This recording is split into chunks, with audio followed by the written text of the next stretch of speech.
오늘 은혜 받으실 하나님의 말씀은 에베소서 6장 1절에서 3절 말씀입니다. 자녀들아, 주 안에서 너의 부모에게 순종하라. 이것이 옳으니라. 내 아버지와 어머니를 공경하라.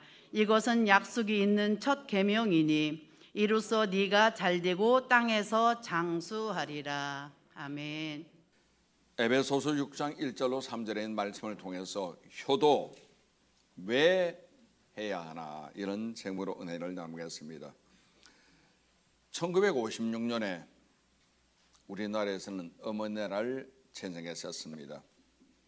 그러다가 1973년에 묶어서 어버이날로 만들었는데, 지금 현재 전 세계 170나라에서는 어머니날 혹은 아버지날 혹은 어버이날로 지켜나가고 있으면서 어른을 공유하고 있습니다.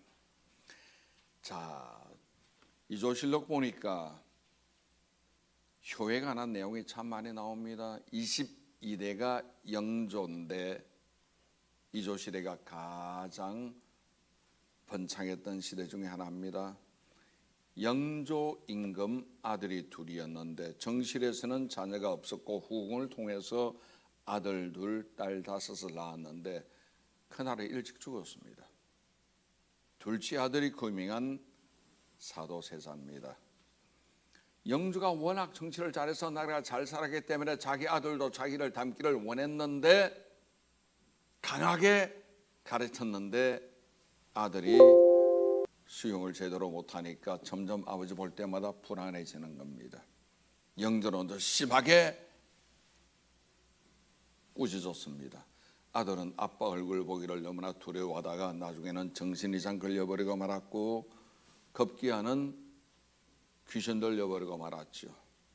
사도라는 세자가. 그래서 귀신 들리다 보니까 귀신 들리면 정신이상과 다릅니다. 그래서 이 아들을 고치기 위해서 약을 썼지만 듣지 않았고 강하게 다루올수록 귀신 들리면 점점 심해져서 나중에는 아들을 세자를 포기해서 뒤주 속에 가두어서 귀신을 죽여라고. 뒤주 속에 갇힌 지 8일 만에 그 사도 세자는 죽어버리고 말았죠. 그때가 나이 11살 때였습니다. 28살 때였습니다. 8일 만에. 그래서 영조는 아들 둘 다 죽어버리고 말았으니까 자기 손주를 자기의 왕으로 후대로 삼은 것이 정조입니다. 23대입니다. 영조가 22대고 23대 정조는 어린 나이에 왕이 됐습니다만은 그 아버지가 비참하게 죽을 때 이 사람의 나이는 11살 때이기 때문에 아버지를 알고 있을 것 아닙니까? 죽은 아버지를 위해서 융릉 주변에다가 소나무 숲을 조성했습니다. 물론 영조 때도 가장 이조는 부흥했고 그 손주였던 23대 정조 때도 더불어 부흥을 했습니다마는 그는 평생 아버지의 죽음을, 비참한 죽음을 잊지 못해서 그 소나무 숲을 융릉에 조성했는데 어느 날 수없이 많은 송충이떼들이 소나무를 갉아먹는다는 소식을 듣고 나서는 아니 아버지 무덤에 소나무를 송충이가 갉아먹다니 이게 웬일이냐? 그래서 즉시로 말을 타고 달려가서 융릉으로 다갔습니다. 정조는 송충이를 손으로 붙잡으면서 이놈들아 차라리 내 창자를 갉아먹어라 하고 울부짖는데 울부짖고 나니까 갑자기 새떼들이 달려와서 송충이를 몽땅 잡아 죽여서 먹어버리고 소나무 숲은 다시금 살아났다는 그 기록이 있더라고요. 이건 바로 정조의 효심을 보여주는 일화입니다. 아버지를 그렇게 효심을 가지고 지켰다는 것이요. 조선의 왕조실록 보면은 돌아가신 부모님이나 살아계신 부모님에 대한 효도가 참 많이 기록되어 있습니다. 오늘은 국가가 지키는 어버이날입니다. 가정에는 어머니 아버지가 계시고 교회에는 장로님이나 나이 많으신 권사님들이 어버이이십니다.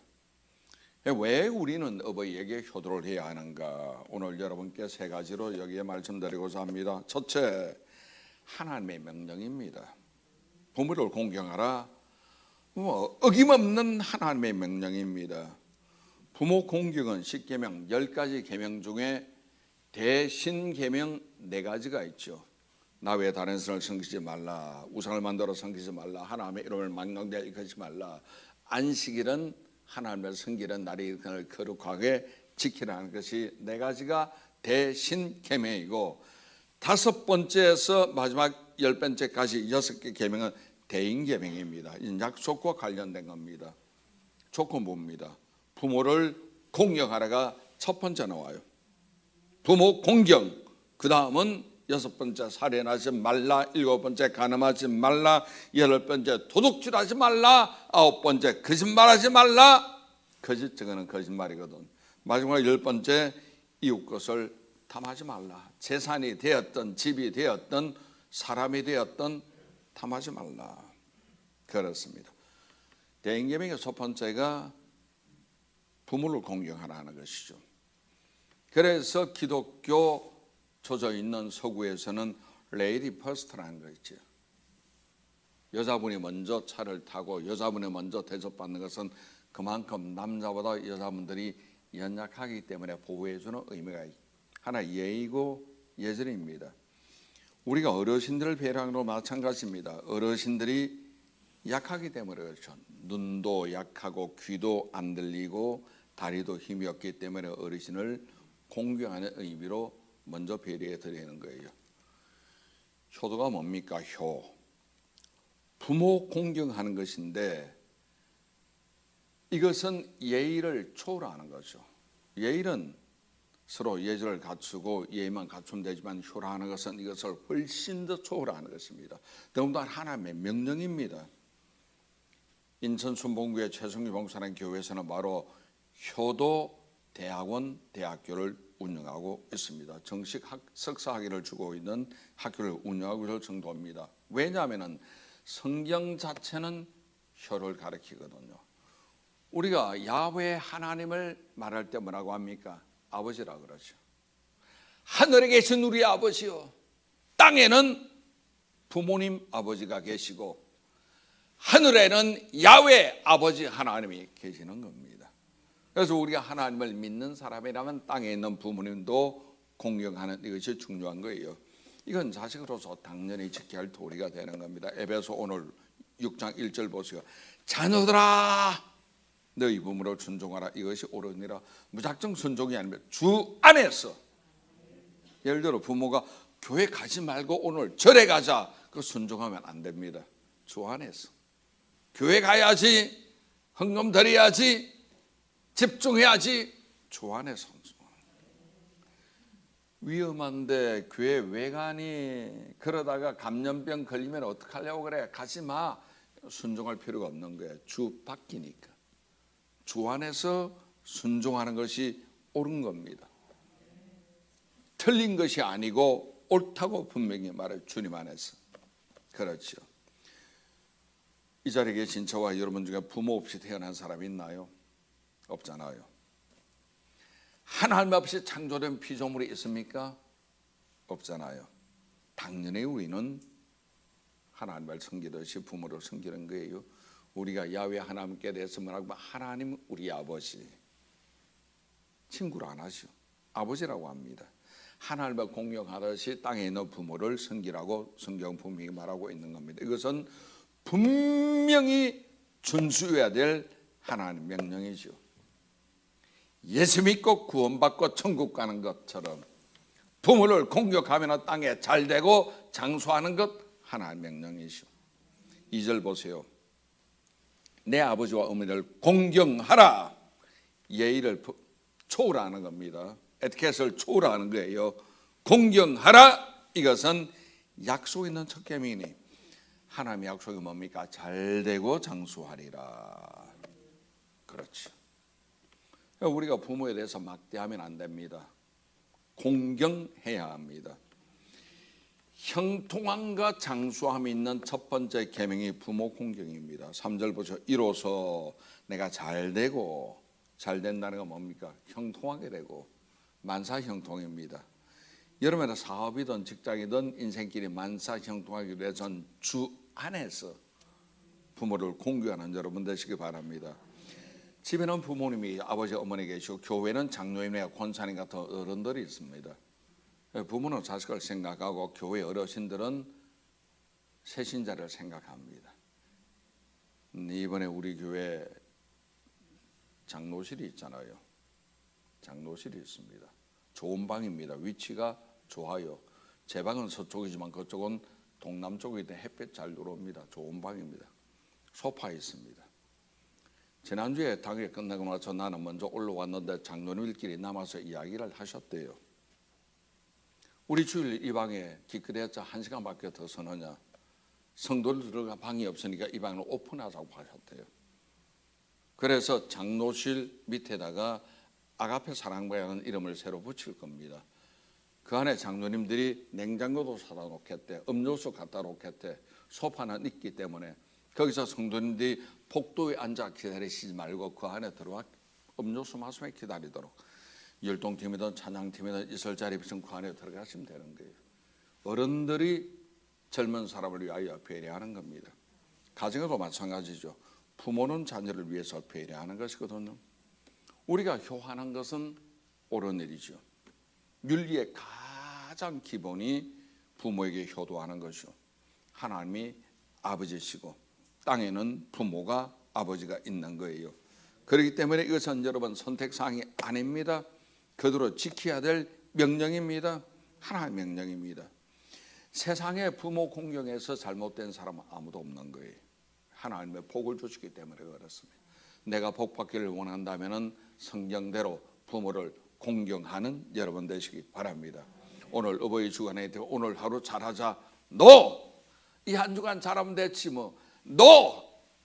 계속하여 평생을 부모를 공경하는 여러분 되시기를 바랍니다. 두 번째, 왜 효도해야 하는가?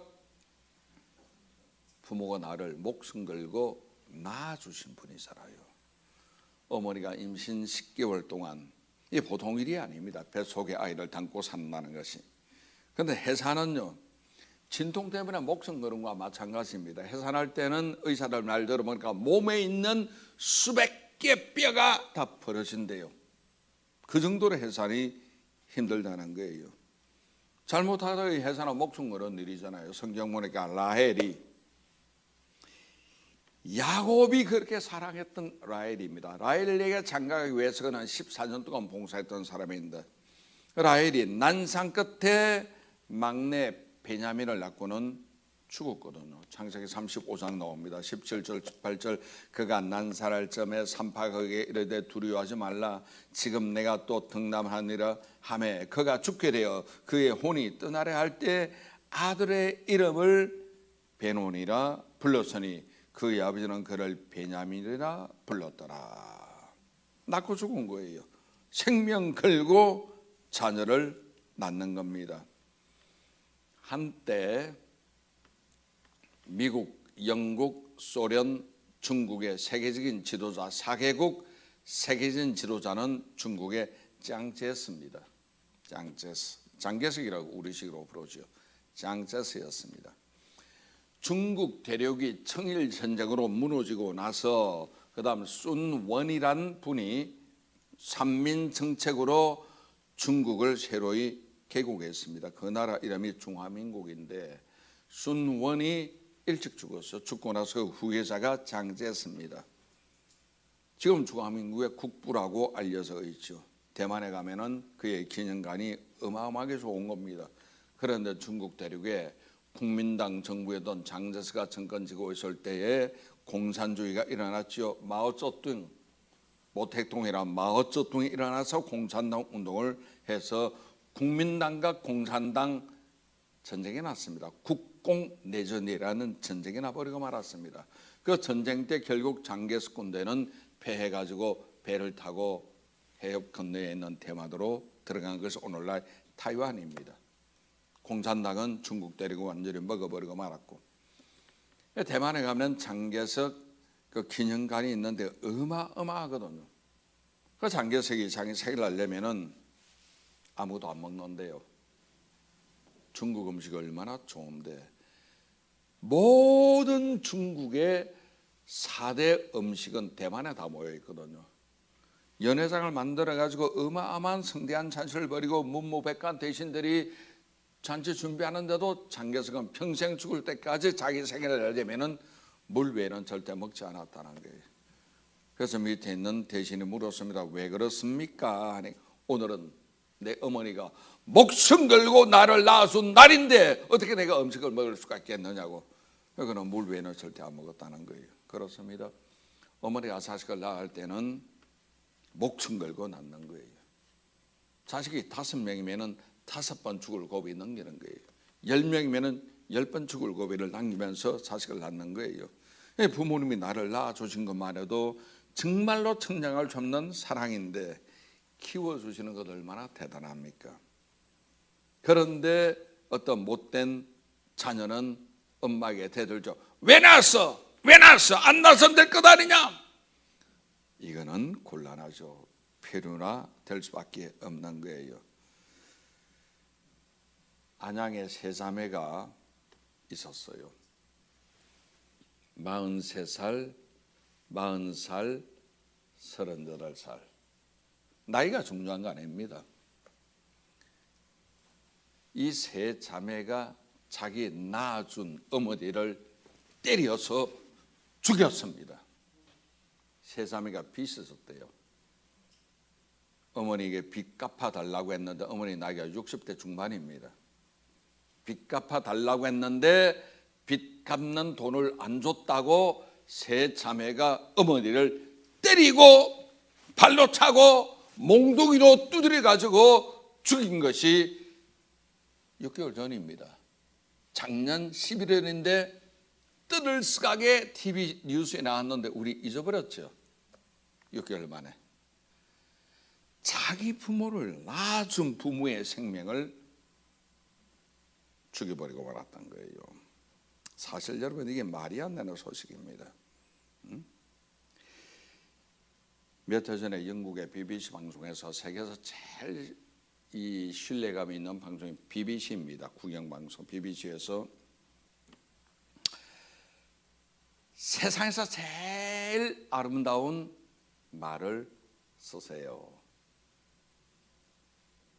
컨테스트를 열어서 세상에서 제일 아름다운 말을 쓰고 그 밑에 그걸 쓰게 된 이유를 몇 자 짧게 적어주세요.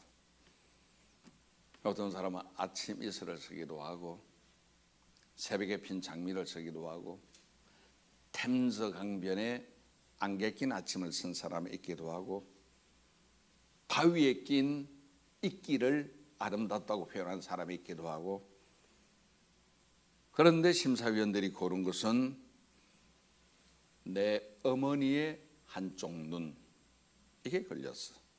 어머니의 한쪽 눈 뭐냐? 이 아들이 차를 타고 가다가 교통사고만 나가지고 눈을 다쳤는데 각막이 둘 다 찢어지는 바람에 실명했습니다.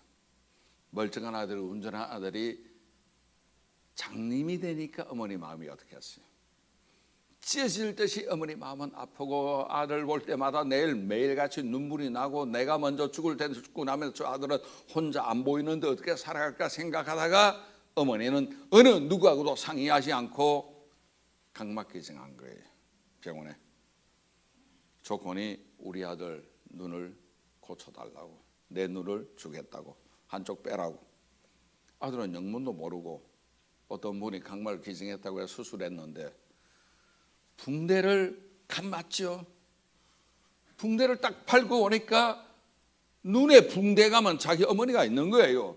그래서 자기 어머니가 자기 눈을 빼가지고 아들의 눈 한쪽 눈을 맞춰줬다는 그 감동적인 이야기입니다.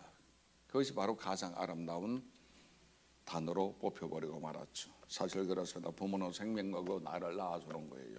그래서 우리는 하나님의 명령 때문에 효도해야 되고 생명 걸고 나를 낳아준 어머니에게 우리가 효도해야 합니다. 단 주 안에서 In Jesus Christ 주 안에서. 세 번째, 부모는 사랑으로 나를 길러주셨습니다. 우리가 사랑을 하게 되면은 내 자녀가 따라오는 거예요. 내 어머니 아버지가 나를 사랑으로 길러주셨기 때문에 우리가 사랑 베푸는 것 당연하죠. 오늘날 나를 보세요. 여러분 자신을 보세요. 얼마나 멋집니까? 얼마나 건강합니까? 얼마나 화려하고 아름답습니까? 여러분의 오늘날 아름다운 모습은 부모님이 사랑으로 나를 이때까지 키워줬기 때문에 가능했던 것이요.